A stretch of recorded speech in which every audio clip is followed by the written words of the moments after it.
Okay, Bismillah ar-Rahman ar-Rahim. Alhamdulillahi Rabbil Alameen wa salatu wa salamu ala ashrafil mursaleen. Sayyidina wa habibina Mawlana Muhammadin sallallahu alayhi wa sallam wa ala alihi wa ashabihi wa barik wa sallim. Subhanaka la ilma lana illa ma 'allamtana. Allahumma 'allimna ma yanfa'una wa zidna 'ilma. Ya muqallibal qulub, thabbit qulubana ala dinik. Assalamu alaykum wa rahmatullahi wa barakatuh.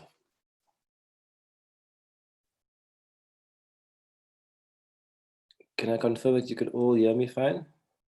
وعليكم السلام ورحمة الله وبركاته مولانا. وعليكم السلام ورحمة الله وبركاته مولانا.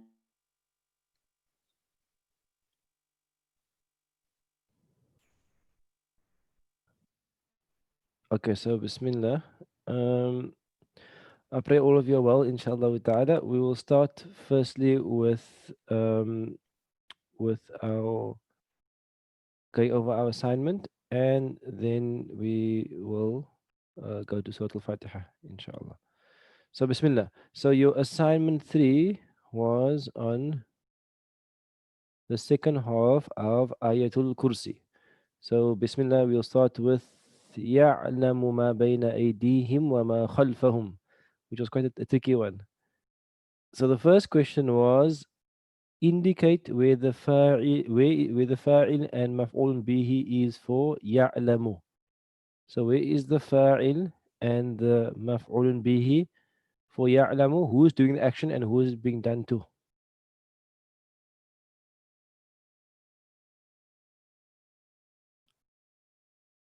Assalamu alaikum warahmatullahi. Wa alaikum salam wa rahmatullahi wa barakatuh. I'm going to try Maulana. Bismillah, Bismillah. So in terms of the fa'il, I looked at ya'lamu, he knows, and it's obviously huwa, which is inside. So Okay, perfect. So first of all, the fa'il is good. So the first of all, the fa'il is there's no fa'il at the end of the verb. There's nothing to the left of the verb. So the fa'il is the huwa inside. Perfect. And the maf'ul bihi? And the maf'ul bihi, I said it was ma. Whatever. Okay,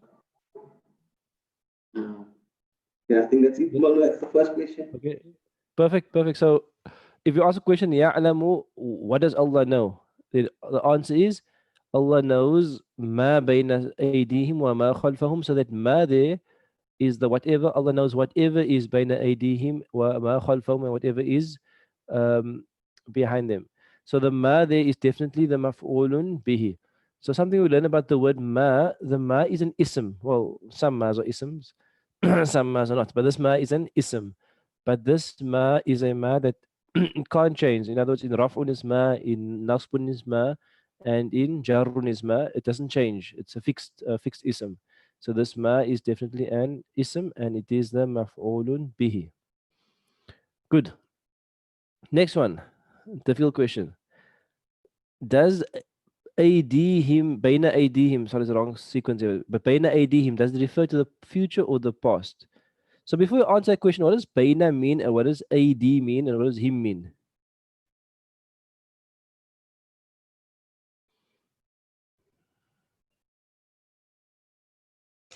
Maulana, Yes? Baina means between, Mm-hmm. and AD is hands, so their hands.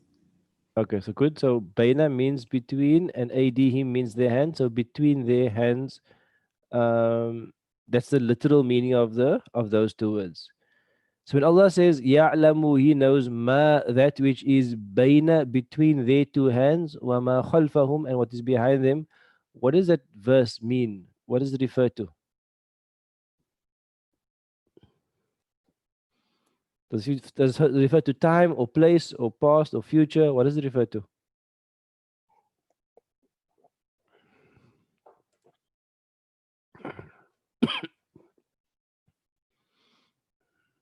Anybody? So Maulana, would it? Like, I'm just trying my luck here, but would it be instead of the past and the future, would it be something that is continuous, like to say that Allah knows everything? Okay, but so my question is, which one is past and which one is future?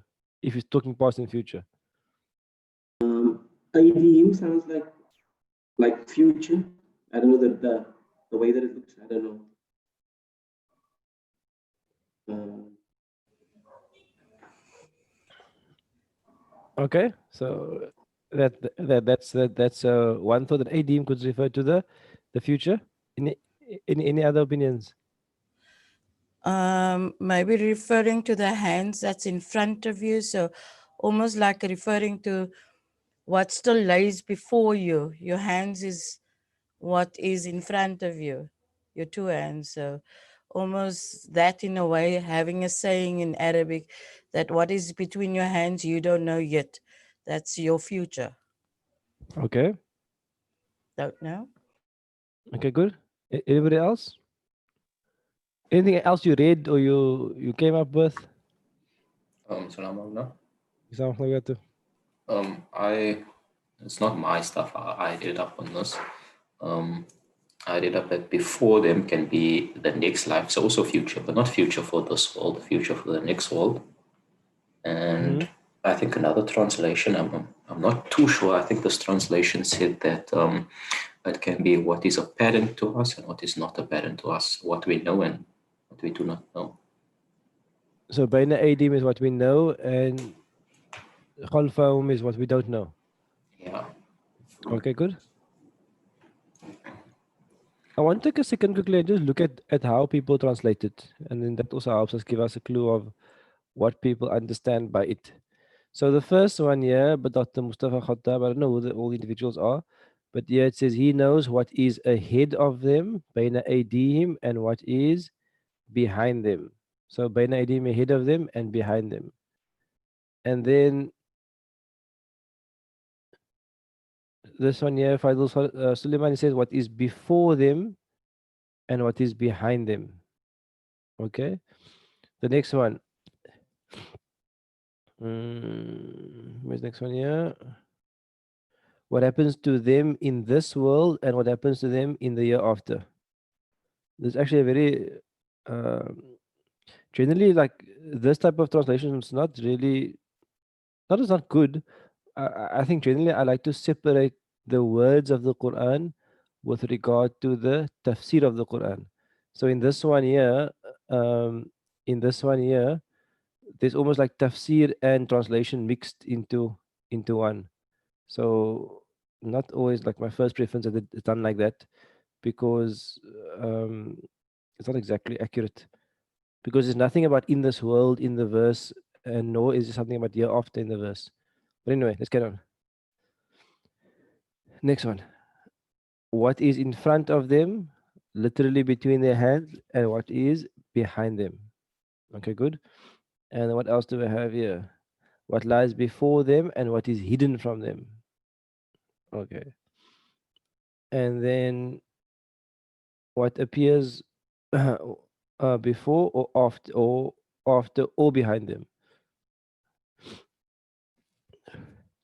What is presently before them and what will be after them.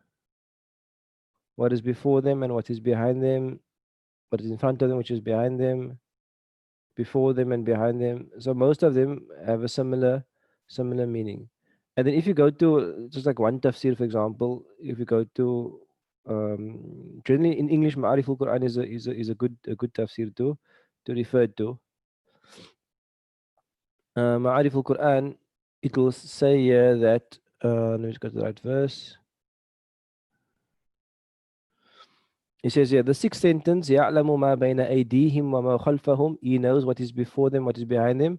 It means that Allah Almighty is aware of all states and events surrounding them. So this is the first type of answer. If you imagine someone is standing, whatever is in front of you, it's like that's what you can see, and whatever is behind you, what you can't see. And Allah knows everything in front of you and behind you. In other words, Allah's knowledge encompasses you. So this tafsir here is more like a spatial tafsir. Allah knows like everything in your space before you and behind you. And then we get more to like a duration type tafsir. Like before here means all the events before birth and all the events after birth.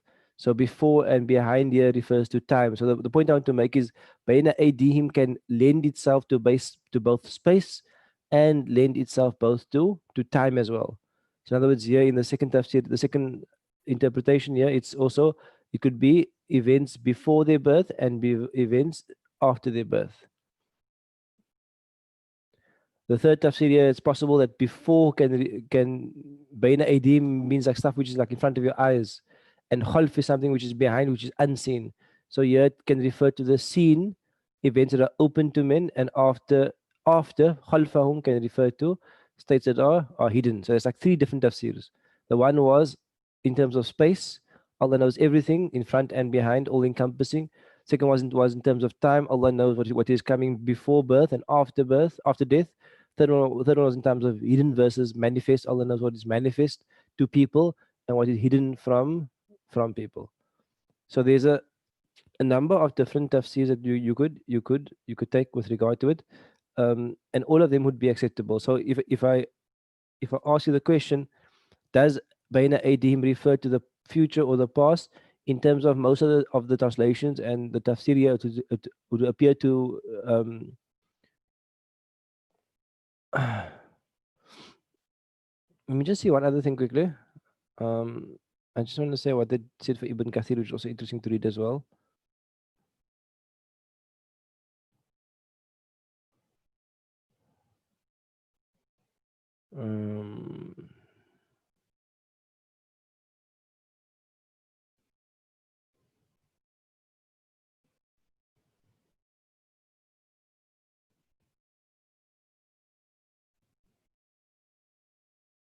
Tafsir not Ibn Kathir.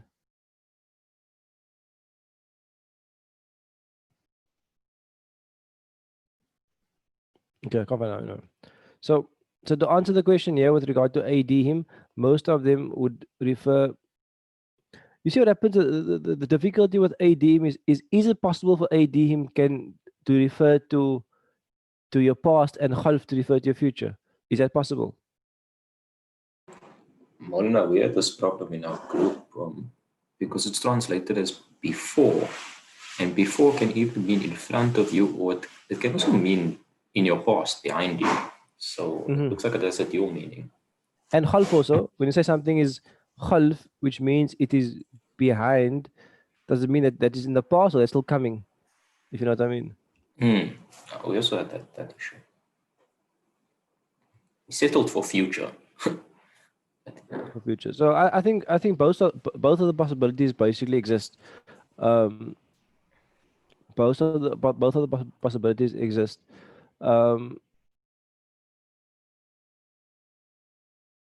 Because in the sense, what is between your hands could literally means that which is in front of you. That which is in front of you, in other words, that which is still coming, and Khalf can mean literally that which is behind you, that which has passed already. So in that sense, then Baina Aidim can refer to the future, and Khalf can refer to the past. But Baina Aidim can also have the opposite meaning. In other words, Baina Aidim can mean that which is in between your hands, that which you have already experienced, and Khalf is that which is still to come, like it's still behind, it's still upcoming. So both of those are going to be possible. Or it could be a spatial meaning with regard to Allah encompasses all things. And this is the nature of tafsir, is that none of those, all of those basically are complementary. The idea that Allah knows everything in terms of time, in terms of space, in terms of hidden, in terms of seen, the ayah would lend itself to all different understandings of that concept. So Allah knows best, and there are differences with regard to how this is understood. Okay, next one. 225 F. ولا يحيطون بشيء من علمه إلا بما شاء. What are the root letters for يحيطون?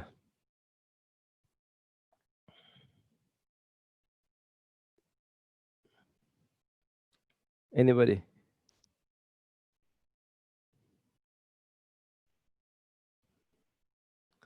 What are the root letters for يحيطون? Assalamu alaikum, Maulana. It's Mariam. The root letters are Kha, Waw, and Ta. How did you work that out? I looked it up. Good. Where did you look it up? No, that's good. Well, I've got an app on my phone, so it actually Okay. tells what root letters are. Which app? Which app did you have? Your phone says iPad. So is it from the It's Al Quran. It's Al Quran. Al Quran? Okay, good. So there are a number of apps. So basically, it's sometimes difficult to work out. The point I want to make is that if you don't know it, it's fine. You must look it up. That's a good thing. So if you're looking for the root letters, Quran Hive is also a good one. Quran Hive, this one here is also a good one. If you basically scroll over every word, can you see there? If I scroll there on the left, it says Ha, Wow, Ta. So it actually gives me the root letters. Ha, Wow, Ta. And there are a number of apps that actually do that. So if you're looking for because if I look up a word, you have to know the root letters. And your hituna might be difficult for you to work out Ha, Ya, Ta, Ha, Wow, Ta, what's going on there. So you look it up there, and if you go to information, it'll give you a longer dictionary entry. So good. So the point I want to make is that it's good for you to look it up, and I'm happy that you did. So the answer there is Ha, Wow, Ta. Next one. Where is the fa'il for yuhituna and for sha'a?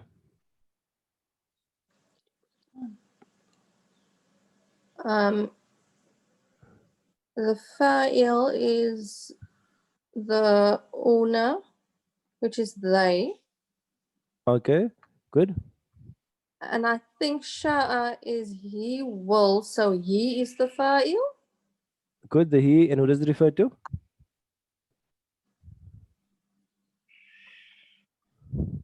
What does he refer to? He's a, Hmm. oh, The he refers to Allah. Good. So la yuhituna wa and la not yuhituna. Yuhituna means to encompass. And who is not encompassing? The wow there, this unaya. This is the fa'il referring to they, and they do not encompass bishay'in with anything min ilmihi of his knowledge, illa except bima with that which sha'a he has willed. So the sha'a, the fa'il is the huwa inside referring to him, Allah. Good. Who's next? What are the grammar labels for the underlined words?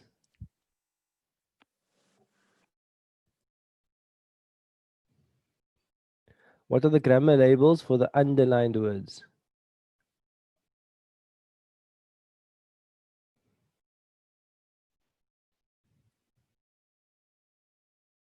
Anybody?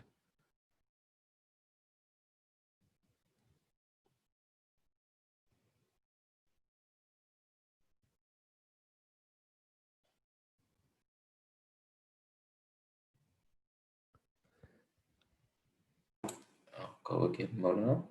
Bismillah. Tawfiq.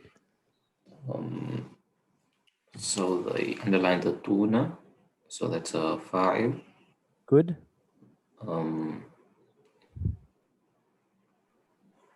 Bishay'in. I didn't do bishay'in. Let me just do the rest first. I said, I think let's do bishayin. It's two words, is be and shayin. so What is then be it's remind? a harmful jar and ism Good. And majrur. shayin is majrur. Perfect.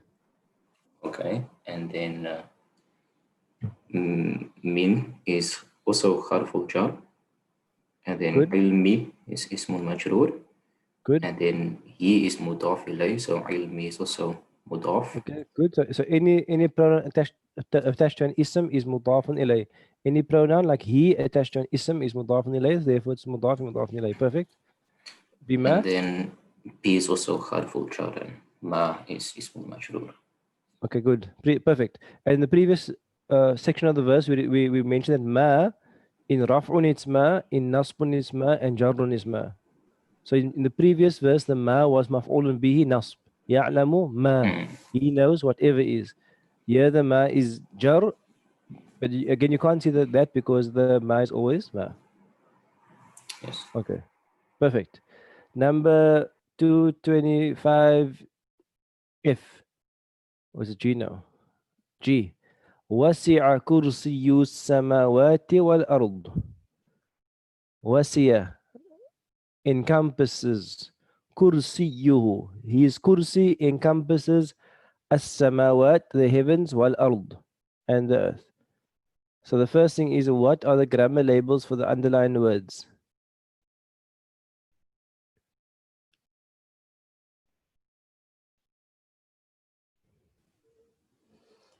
Okay, Maulana, kursiyu is the fa'il.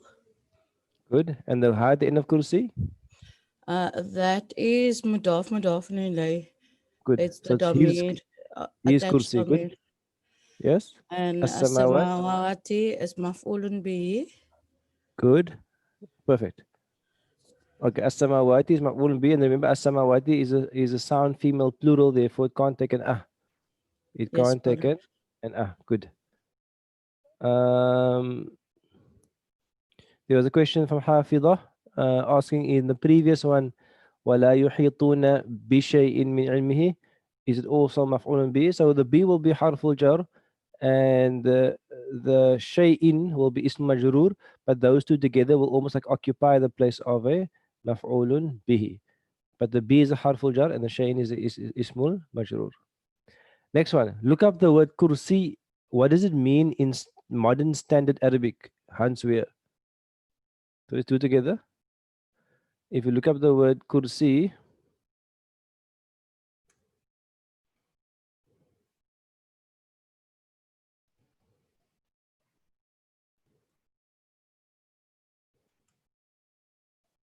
then what do we get?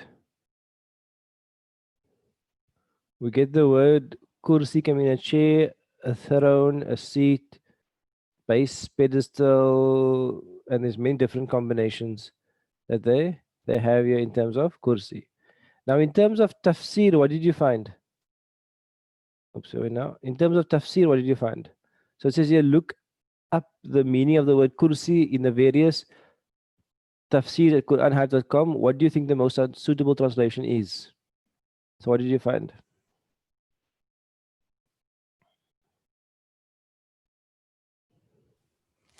In Ibn Kathir, it refers to as a footstool. Okay. Oops. Oh, what happened? I found kingdom. You And in found kingdom. Good. Yusuf Ali, authority, throne. Okay. So we have 4 different meanings now. We have footstool, we have kingdom, we have authority, and we have throne. I have dominion Maulana also. Sorry, you had? Dominion. Dominion, 5th word. Okay. What else? Seat as well, Maulana. Seat, 6 words. So we have, okay, good. And knowledge. Yeah. Knowledge, okay, good. What else do we have? I mean, it's interesting, like, how do we normally translate Ayatul Kursi? Throne. We say normally say the verse of the Throne. throne. So what's the meaning of Arsh?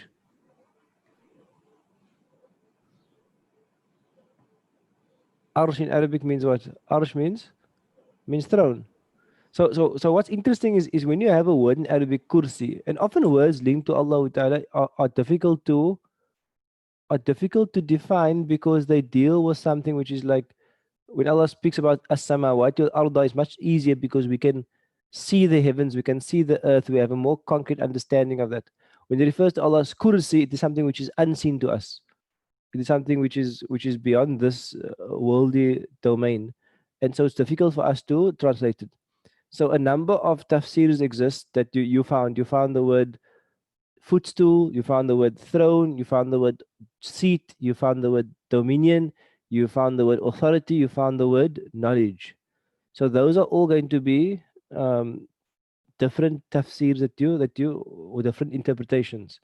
Let's go through the translations. I think it's also interesting to read the translations as well and to see what comes up there.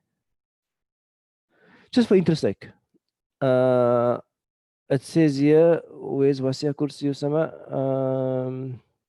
His seat. Number one, it says his seat. The next one says his knowledge has embraced. The next one says His kursi. Easy way out. The next one says his chair. The next one says his dominion. The next one says his throne. The next one says his kursi. Okay. And obviously I all have footnotes, so the footnotes will come up. And they say chair or footstool, not to be confused with arsh. Different tafsirs about it. Kursi, chair, his throne, his throne. So some say chair, some say throne, some say footstool, some say knowledge, some say many different things. Let me go to the tafsir. Maulana, Bismillah. Yes? I don't think you're sharing your screen anymore. I'm not sharing my screen. Yeah, we can't see anything. Oh, for a while now, just now. 2 minutes, or yeah, 1 minute. Can you see it now? Yes, one. Yes. Okay. So all I was doing, I was just reading through the translations here to see what is happening with kursi. Okay, so let's go to Quran Hive again, and let's go to some tafsirs. Let's go to Ibn Kathir. Ibn Kathir is considered to be mostly a riwayah-based tafsir. Inshallah, in the later years, we study tafsir and categories of tafsir and how tafsir actually works. But Ibn Tafsir is considered to be a riwayah-based tafsir. In other words, it's a transmission-based tafsir. Transmission of Rasulullah sallallahu alaihi wasallam, transmission of Sahaba, Tabi'in. That's going to be what Ibn Kathir is mostly about. Let me see, where is this?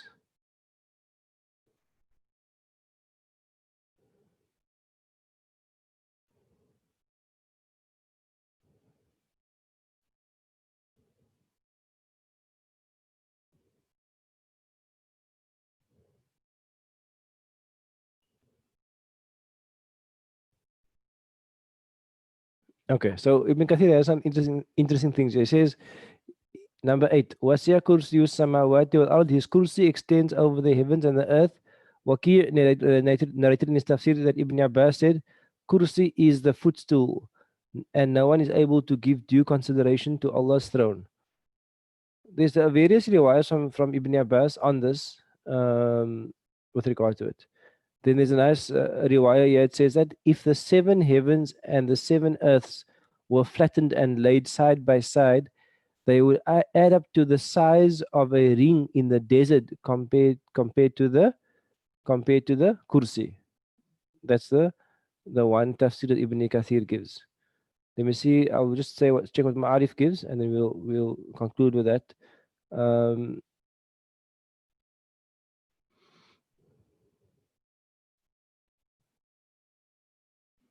Yeah. Ma'arif al-Quran is going to give you some degree of riwayah, but Ma'arif al-Quran is going to give you also scholarly opinion with regard to the verse. So Ma'arif al-Quran says, Wasiya kursiyu samawati wal ard. His kursi extends to the heavens and to the earth. It means that his kursi, translated as chair or base of power, is so magnified that its spatial infinity houses within itself the 7 heavens and the earth. Allah is beyond sitting and standing and all spatial location and placement. The important statement is that when we think of Allah, we don't ever think of Allah Ta'ala as a material being that stands and moves and is beyond being a material being. Such verses should not be taken up on the analogy of our own states and affairs. However, there are authentic narrations in the hadith that simply tell us that the arsh and the kursi are heavenly bodies many times larger than the heavens and the earth. Okay, it doesn't give you much there. So, to summarize, these verses are very difficult to translate because they refer to something of Allah Ta'ala. For example, Allah speaks about Yadullah. What does Yad mean of Allah Ta'ala? Yad no means hand in our language. What does it mean in terms of Allah? So these verses are difficult to translate. So some translations will keep the word as literal as possible. In other words, an arsh is like a throne, like a big chair basically, And a kursi could be considered to be a stool, like a banki, almost like a stool. And often if you have a king, because the king's a normal king now, worldly king, because the king's throne is very raised, he often has like a footrest. And that footrest is often called the kursi. The footrest is often called the kursi. So some tafsirs will keep it very, very literal. Like they'll say that his chair or his footstool or his stool extends beyond the heavens and the earth. That's like a very literal translation. So that's good in terms of understanding what the word means. The only difficulty that some mufassirun have is that when you start using like the idea of a chair and a footstool for Allah, it brings to the imagination almost like Allah is a being who's sitting on something. And that's obviously what we don't believe. Allah is beyond space and beyond time. And Allah is not even close to that. So then some tafsir will go with a more metaphorical translation. Why? Because when someone takes the kursi, when someone takes the kursi in terms of a worldly king, when their kursi is almost like their dominion or their power and knowledge sometimes. So then they'll go with a more metaphorical translation. That kursi means dominion, power, knowledge. And that's a metaphorical translation, which is further away from the literal words, but in keeping with the linguistic usage of that expression. Something similar is that when someone says to you in English, can you give me a hand? They don't literally mean that you must chop off your hand and give it to them. They mean, can you help me? So sometimes literal, like if you say hit the road, it doesn't mean necessarily you're going to hit the road, it means you're going to travel. So in language, there are expressions where the intention is metaphorical, and there are expressions where the intention is literal. So some scholars will keep it very literal, and some will say, no, this actually has a metaphorical meaning. And there's a long Aqidah discussion about it, but I don't want to get into it. I just want to make you aware that those differences exist. And there is even an opinion that the kursi and the arsh refers to the same thing. There is that opinion as well that exists within the classical mufassirun. If I'm not mistaken, I think it's one of Ibn Abbas's opinions, but I may be wrong, that the kursi and the arsh is actually the same thing, that opinion also exists. So the most suitable translation depends if you're going to take a more literal translation, you're going to say stool or chair, or you're going to go with a more metaphorical translation, which means dominion or power or authority. And either of those have their pros and cons, and those are the result of different approaches to these types of ayat. And we can discuss more. We'll be back in class again, inshallah, because it's quite a intricate discussion with regard to it. Compare translation to Quran.com, and that was, we compared that now. Any other questions on that before I carry on? Are you all good?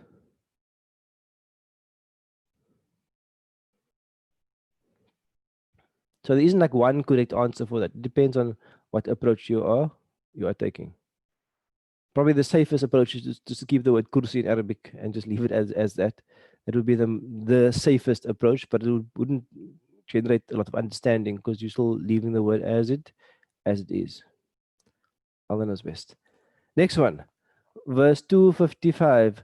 وَلَا يَؤُودُهُ حِفْظُهُمَا وَهُوَ الْعَلِيُّ الْعَظِيمُ. وَلَا يَؤُودُ. Ya'udu means like to tire out, and does not tire out or make him weary. What doesn't make him weary? حِفْظُهُمَا. The preservation of those two things. What two things? The heavens and the earth. وَهُوَ الْعَلِيُّ الْعَظِيمُ. And he is Ali, the most high, and he is Al-Azim, the greatest. So Al-Ali and Al-Azim. What are the grammar labels for the underlined words? Bismillah.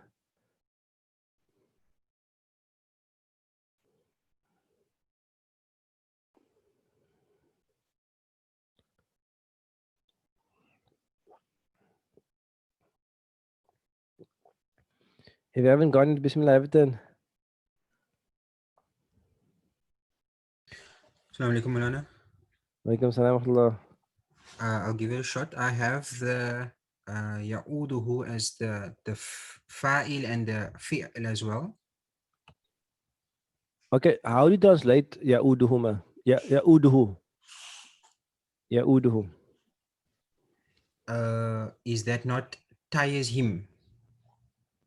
Okay, good. So tires him. So okay, carry on first, or we'll come back to it. Okay. حفظهما. I have that as the maf'ulun bihi. Okay. Which I think hal I is the may have maf'ul bihi normally in? maaf. Which hal is the maf'ul bihi normally in? Maf'ulun bihi is okay. I see that it should be in raf. A maf'ul bihi is normally nasb, right? Yes. Yes. And that word hifz there is in which hal? Is raf. In raf'un. Good. So let's look at it again. Ya'udu means to tire out. So there's two things. There's that which the thing that is causing the fatigue, Mhm. and that which is being fatigued. Like for example, I'll say Yes. that running tires Ahmad out. Mm. So who is the fa'il there? The fa'il is okay, not running. Let's say something different. The gym tires Ahmad out. Who is the fa'il there? That would be the jum. The gym is doing the tie. And who is who is it being done to? Is Who it is the Ahmad? maf'ul bihi?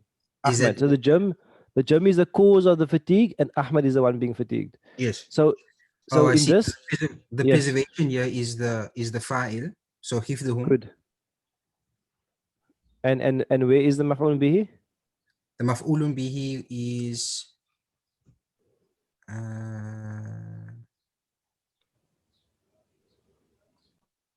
hifdhuhum. So hifdhu ma, that part is the fa'il. Yes. So the maf'ul bihi at ya'uduhu. Ya'uduhu, yes, maaf. So the ha at the end of ya'uduhu, It's going to be the who at the end, yes. good. That's going to be maf'ul bihi. Okay. So because normally we think of the maf'ul bihi, the fa'il as a person, so that's something Yes. confused. And we think of something else as the maf'ul bihi. But in this case, the word ya'udu means to tire. Who is doing the tiring? Attached, we don't see anything there. There's no una, there's no ina, there's no na. We do to the left, and that is a raf'un, there's a fa'il. So hifdhuhuma, the preservation of the two of them, la ya'udu, does not tire who? Him. And the ha refers to Allah, and that's a maf'ulun bihi. Okay. Perfect. The second ones I have the wahua as the mubtada Good. and the al-ali wa al-adim is khabar 1 and khabar 2. Perfect. Huwa is the mubtada, and Al-Ali, give me news about Huwa. He is Al-Ali, he is the most high, and he is Al-Azim, he is the most high. What if someone asked you, why isn't Azim a sifa for Al-Ali? Because it doesn't match in Jind. They actually do match in Jinn. Oh yes, because of the Mawsuf sifa. No, but So I'm saying your answer is right. It's Khabar 1, Khabar 2. But if someone asks you, why isn't Al-Azim a sifa for Al-Ali? Because they match in Jinn. okay. I was referring to the wahua. Yes, those two match. But the one is not the one is not a mawsuf. Okay, good. So Meaning? it's not describing it's not describing the other. It's an addition. I can't give the Your answer is perfect. Your answer is perfect. So the point I want to make is, just because two words match in Jinn, it doesn't mean they're sifa mawsuf. Like in this case, they match in Jinn, but as you said, Al-Azim is not describing Al-Ali. They're not a description of each other. Al-Ali is giving you news about Huwa, and Al-Azim is giving you news about Huwa. The two of them are not describing each other, or the one's not describing the other. So your answer is perfect. Your answer is perfect. So Huwa, Mubtada, Al-Aliyu, khabar number 1, Al-Azimu, khabar number 2. Okay, perfect. Good. How many sentences are there in Ayatul Kursi? Sorry, Maulana, can I just go back again to hifdhuhuma? Perfect, yes. Examples? The grammar Yeah. labels for hifdhuhuma. Okay. So ya'udu is a verb. Ya'udu is Yes, a verb. And the ha there is a maf'ulun bihi. that's right. The ha is a maf'ulun bihi. The hifdhu is the fa'il. Right. The hifdhu and the huma will be mudafun ilayh. Okay, I've got that. Okay, Okay. shukran Maulana. Good. Good. How many sentences are there in Ayatul Kursi? Lana, I counted 9. You counted 9. Any other takers? Another lady on the group chat said 10 in the Kathir, but so I don't know. In the tafsir, I mean, she said 10, but I still counted 9. Okay. Let's count. I didn't count before, but let's count inshallah. And also sometimes there's sentences in sentences, but I'm not going to go the sentence in the sentence. That's going to be like a lot, if you know what I mean. There's 10 sections to. Okay, let me actually just do it like this rather. I gave you a link on there. Let's open the link quickly. Let's open the link, and then Lana, the link also gives you the answer. the link gives you the answer. Okay, so that helps. This is the. Okay, let's go back here quickly.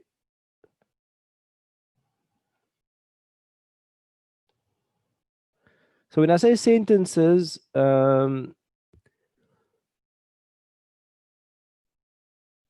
I mean by that is, okay, where is this thing? Oh, I think the page is gone now. That's weird. When you click it, Maulana, it's only taking that first line. That's all.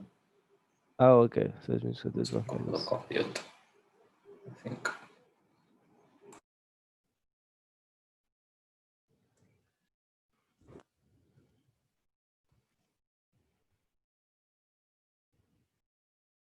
No, it's gone, eh? Can it be gone so quickly? No, man. I think one of you guys did something to the page, man.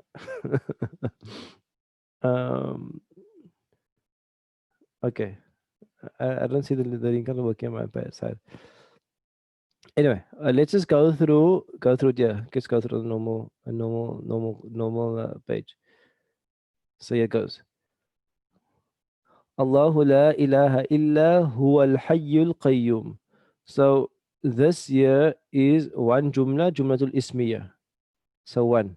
لا تأخذه سنة ولا نوم. Second one, جملة فعلية. له ما في السماوات وما في الأرض. Third one, جملة الإسمية. من ذا الذي يشفع عنده إلا بإذنه. من ذا الذي يشفع إلا بإذنه. It's actually a جملة الإسمية. It is the fourth جملة.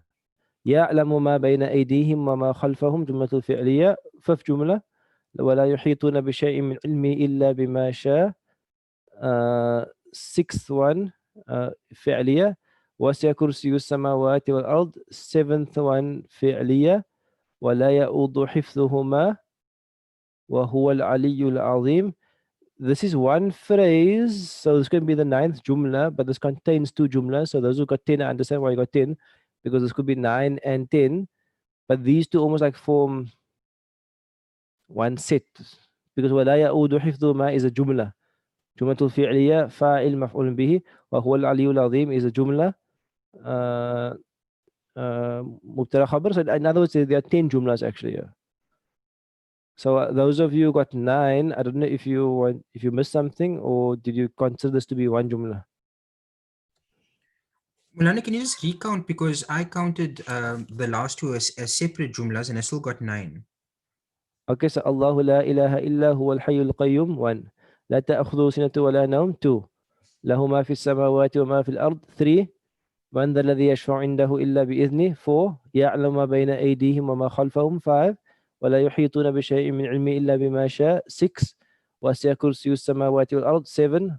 ولا يؤود حفظهما 8. 9. Sorry, I can't wrong. So there are, if you count these two separately, which we should count separately, there are 9 in total.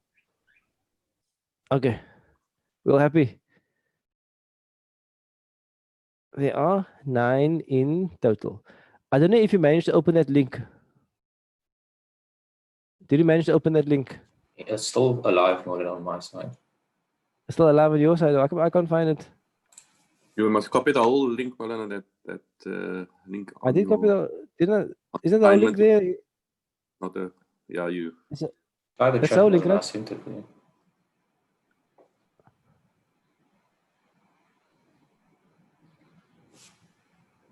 Oh, there we go. I don't know something wrong. Anyway, so what is interesting about this was that okay, they don't have the Arabic section here, but they have it in English.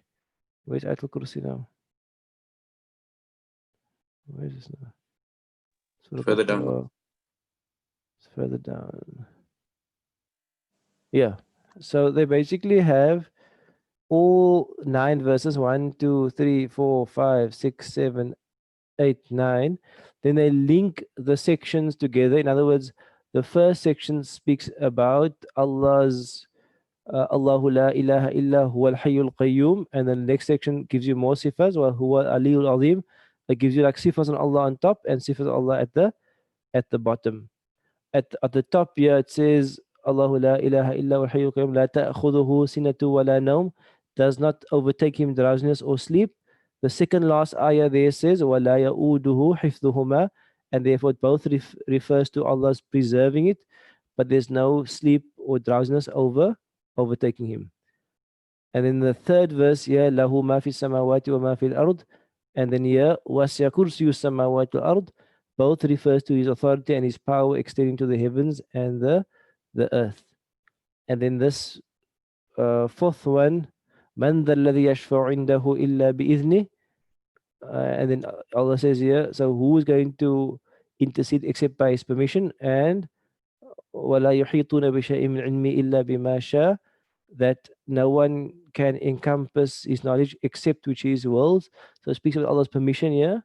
And then in the middle here is يَعْلَمُ مَا بَيْنَ أَيْدِيهِمْ وَمَا خَلْفَهُم. So if you link this to it, actually makes like a ring. So this is called ring composition, which is a fairly common in the Quran as a structure. So in this sense here, the ring composition is applied to one verse, but the ring composition can be applied to an entire surah as well, as they have in this article here. Surah Baqarah is also a ring composition. So it's a good way to look at the ayah. So that is your worksheet. I hope you're having fun doing the worksheet. Any other questions on the worksheet, or you all good?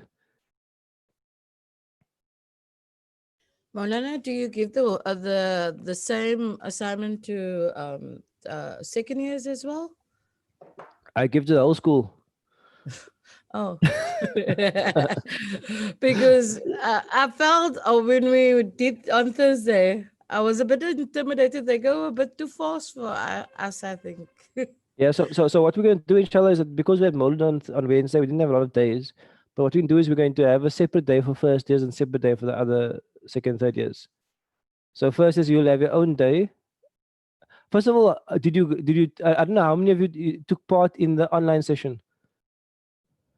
Assalamualaikum, Maulana. Actually, it was enlightening to listen to the third years because it gave us a view of what we could do if we were just to persevere. So I actually enjoyed the input. Yes, it was inspirational. Yes. Okay. Okay. But I think I don't want you guys to become passengers in that one. So I'd prefer you to be the active participants. So what I was thinking was that I should put the first years into a separate group. I don't know how many of you will attend actually.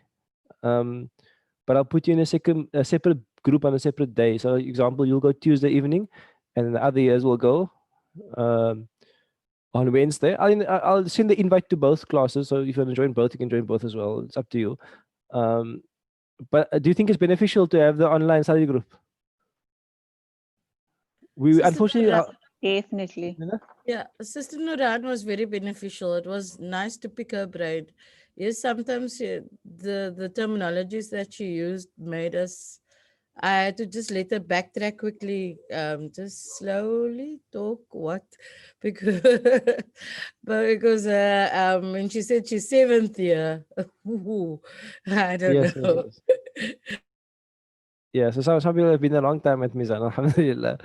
Um, so, but I think I'm gonna try it on your own first. So let's do a session on your own. I would encourage all of you to join the session. Unfortunately, our WhatsApp has been down for the last week, so we couldn't WhatsApp you the invite. But inshallah, we'll WhatsApp it to you this week. So what we'll do is we'll make it on Tuesday. We'll make the first year session. So on Tuesday, 8:30 to 9:30 will be your online session, which you gather together as a group. We'll make one of you admin, and you will discuss the next assignment together.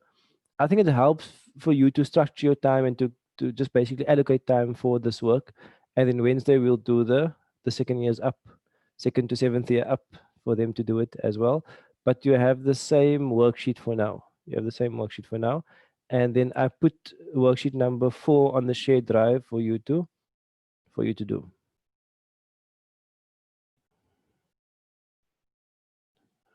Okay, so I think we'll keep that. I think the study groups are good. The online groups are good. Bismillah. So worksheet, the other worksheet was, let me just put it on here as well. Let me put it on here as well for you.